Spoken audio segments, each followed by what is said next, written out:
बच्चों आज हम देखेंगे प्राकृतिक संरचनाएं अफवाह तंत्र। इसमें ब्राज़ील का अफवाह तंत्र। हमने ब्राज़ील प्राकृतिक में प्राकृतिक विभाग के बारे में जानकारी ली थी।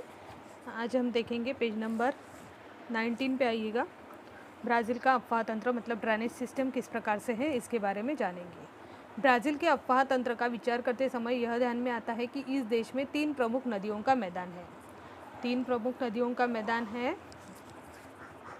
इसमें अमेज़न का मैदान, दक्षिण पश्चिम की पराग्वे पराना अफवाह तंत्र और ब्राज़ील उच्चभूमि के पूर्व की ओर और साओ फ्रांसिस्को एवं तटीय प्रदेश की नदियाँ, मतलब ये तीनों नदियों के बारे में आज हम यहाँ पे जानेंगे।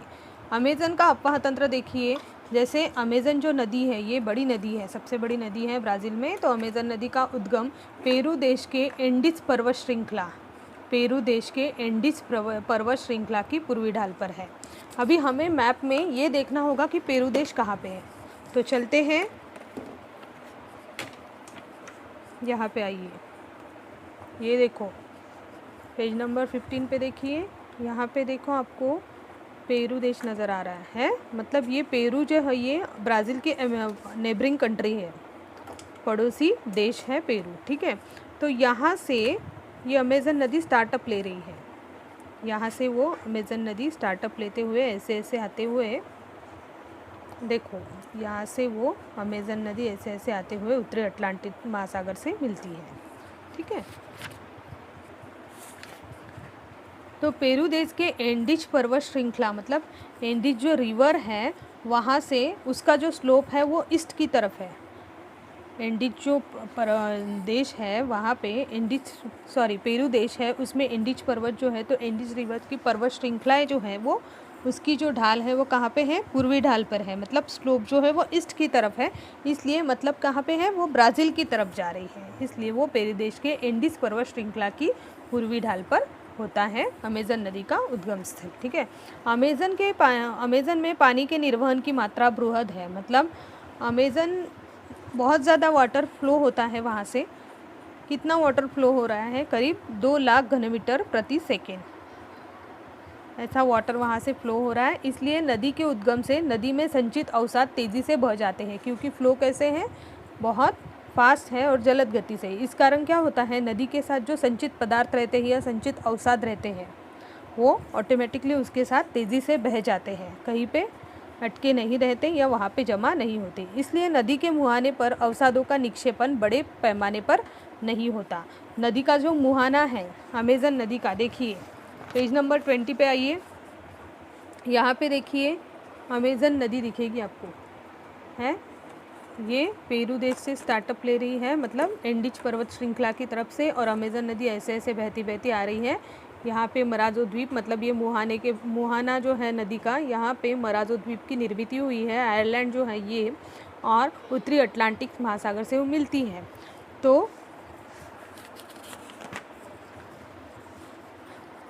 नदी के मुहाने पर अवसादों के निक्षेपण बड़े पैमाने पर नहीं होता, क्योंकि जलद गति से वो सब चीज़ें, निक्षेपित चीज़ें जो है वो बह जाती है। इसलिए सामान्यतः नदियों के मुहाने के पास अनेक वितरिकाएँ होती है। मतलब नदी का जो मुहाना रहता है तो बहुत सारा कचरा या कुछ निक्षेपित पदार्थ रहते हैं, लेकिन ऐसी वितरिकाएँ अमेज़न नदी के मुहाने के पास नहीं मिलती, क्योंकि फ्लो ज़्यादा रहने के कारण वो तेज़ी से बहती है।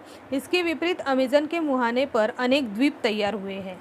कौन से द्वीप तैयार हुए हैं, वहाँ यहाँ पे आपको मराजो द्वीप दिख रहा है। जैसे ये देखो यहाँ पे मराजो द्वीप, इस प्रकार के छोटे बड़े द्वीप तैयार होते हुए दिखते हैं। महासागर के तट के पास अनेक द्वीप है। अमेज़न नदी के मुहाने के पास की चौड़ाई कितनी है, 150 किलोमीटर है। 150 किलोमीटर मतलब जैसे नागपुर से अमरावती 350 पौने 400 किलोमीटर है, तो उसका हम आधा करते हैं, आधा से 25-50 किलोमीटर माइनस कर देते हैं। तो इस प्रकार से जितना भी डिस्टेंस होगा, मतलब एक गांव से दूसरे गांव के बारे में हमें सोचना है कि कितना डिस्टेंस होता, 150 किमी। इससे आपको इस दूरी का अंदाज़ा आएगा। अमेज़न नदी का अधिकांश भाग जो है वो परिवहन के योग्य है। परिवहन के योग्य है मतलब वहाँ पे नौकायान हो सकता है, मतलब वहाँ पे बोटिंग करने के लिए वो जो अधिकांश भाग है वो कैसे है, योग्य है। इस प्रकार से यहाँ पे अमेज़न का अफवाह तंत्र ये ख़त्म हो गया है। इसके बाद पेराग्वे पराना अपवाह तंत्र ब्राज़ील की। तो यहाँ से एंडीज पर्वत श्रृंखला है, यहाँ पे माउंटेन है, यहाँ से वो अमेजन नदी का स्टार्टअप हो रहा है, वो ऐसे ऐसे बह रही है, जा रही है, ऐसे ऐसे जा रही है, ठीक है। और फिर कहाँ जा रही है वो? उत्तरी अटलांटिक महासागर, मतलब नॉर्थ अटलांटिक महासागर से पे वो पानी जो है वो क्या है? डिस्चार्ज करती है, ठीक है, इस प्रकार से। तो यहाँ पे देखो अमेजन नदी और उसका मुहाना, ये देखो, ये अमेजन नदी आपकी और ये मुहाना है उसका। तो यहाँ पे मराजो द्वीप दिख रहा है आपको, है, मैंने अभी आपको बताया मराजो द्वीप छोटे बड़े द्वीपों की निर्मित होती है, ये मराजो द्वीप दिख रहा है हमें। चलो कम टू द पॉइंट, देखते हैं आगे क्या है। तो अमेजन नदी के मुहाने के पास की चौड़ाई करीब 150 किमी है। जो मुहाना हमने अभी देखा तो उसकी चौड़ाई कितनी है? 150 किमी है। 150 किलोमीटर। अपने गांव से 150 किमी की दूरी पर स्थित किसी दूसरे गांव के बारे में सोचिए, जो कि 150 किलोमीटर है, ठीक है। यहाँ से अमरावती जो है वो 350 है, तो उसका आधा पकड़ लो आप और थोड़ा सा 50 किलोमीटर उससे माइनस कर लो। उस प्रकार मतलब अपने गांव से 150 किमी की दूरी पर स्थित किसी दूसरे गांव के बारे में सोचिए, इससे आपको इस दूरी का अंदाज़ा आएगा, जो कि मैंने अभी नागपुर टू अमरावती का जो सफ़र है उसके बारे में आपको समझाया।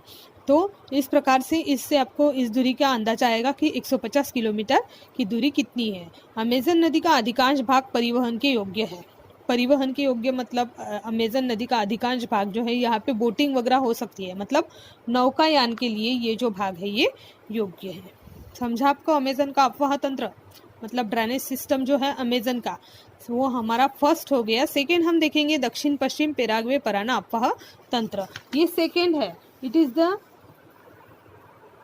Second important river of Brazil. ये देखते हैं हम अभी ये सेकेंड इम्पोर्टेंट रिवर है। पहली कौन सी है? फर्स्ट इम्पोर्टेंट वो हो गई अमेजन नदी। सेकेंड इम्पोर्टेंट कौन सी है? पेराग्वे पराना अपवाह तंत्र, ठीक है। तो ये दोनों नदियाँ ब्राज़ील के दक्षिण पश्चिमी भाग में बहती है।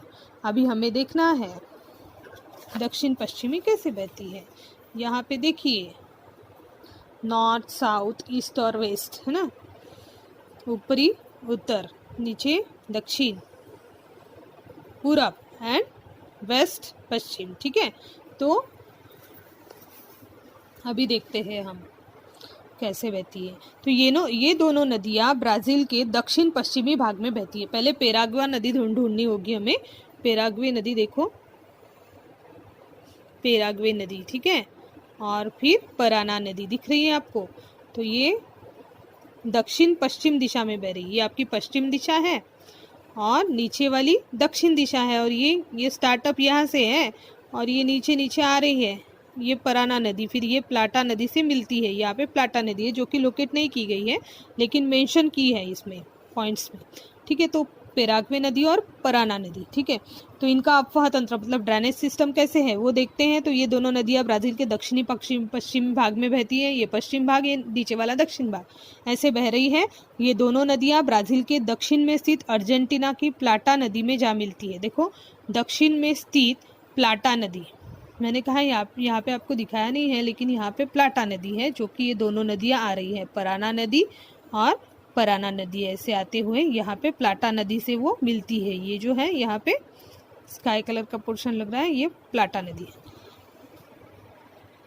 इन दोनों नदियों को एवं ब्राज़ील के दक्षिण छोर में बहने वाली उरुग्वे नदी को ब्राज़ील की उच्चभूमि के दक्षिणी ढाल से जल की आपूर्ति होती है। ये जो दोनों नदियाँ हैं मतलब पेराग्वे और पराना नदी, इनको ब्राज़ील के दक्षिण छोर में बहने वाली उरुग्वे नदी, अभी देखो दक्षिण छोर में हमें उरुग्वे नदी दिख रही है।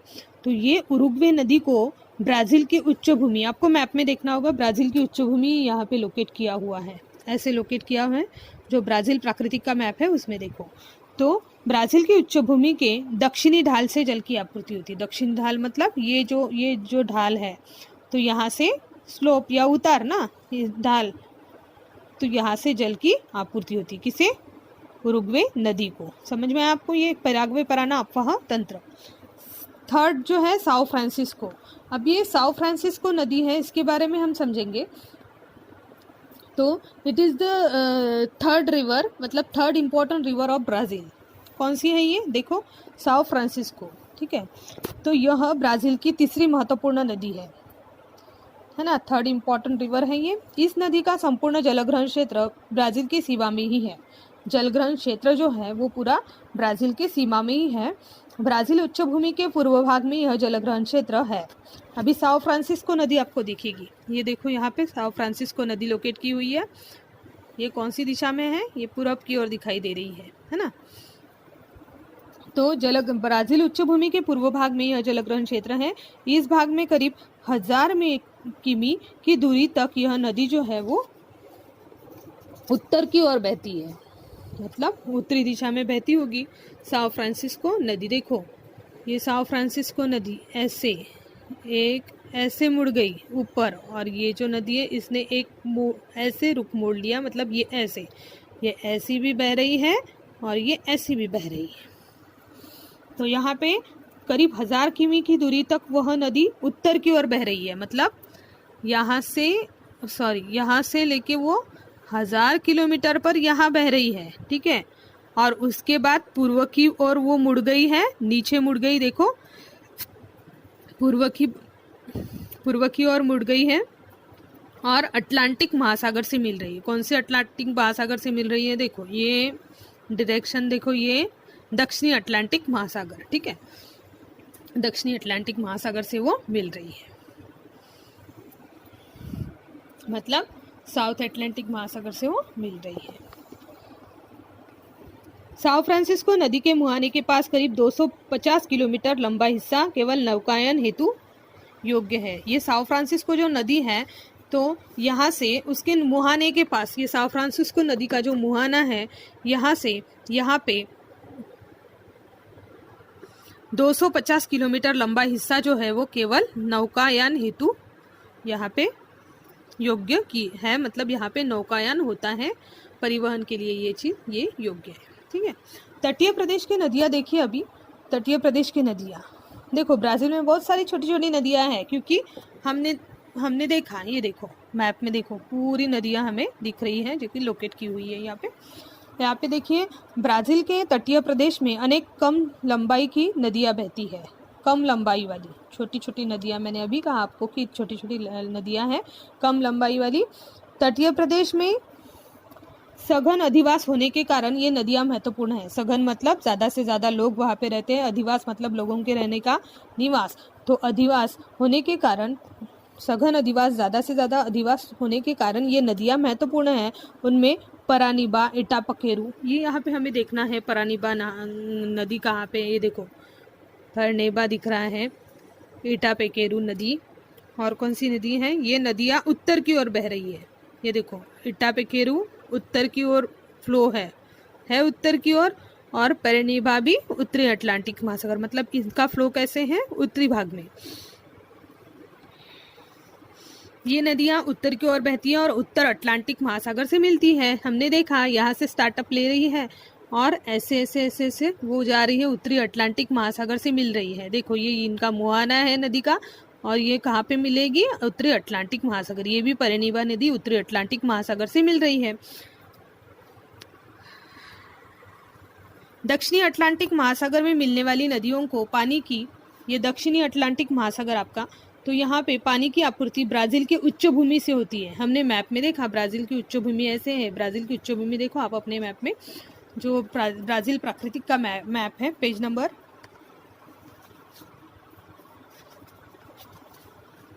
ये देखो ब्राज़ील उच्च भूमि, यहाँ से उनको जल की आपूर्ति होती है। इसको आपूर्ति हो रही है ब्राज़ील उच्च भूमि से अटलांटिक महासागर, दक्षिणी अटलांटिक महासागर से जो मिलने वाली नदियां हैं उनको पानी की आपूर्ति हो रही है ब्राज़ील उच्च भूमि से। पुरागु आकू नदी देखो, अभी ये पुरागु आकू नदी जो है वो सल्वाडोर के पास अटलांटिक महासागर से मिलती है। ये अटलांटिक महासागर है, ये उत्तरी अटलांटिक महासागर, नीचे वाला दक्षिणी अटलांटिक महासागर।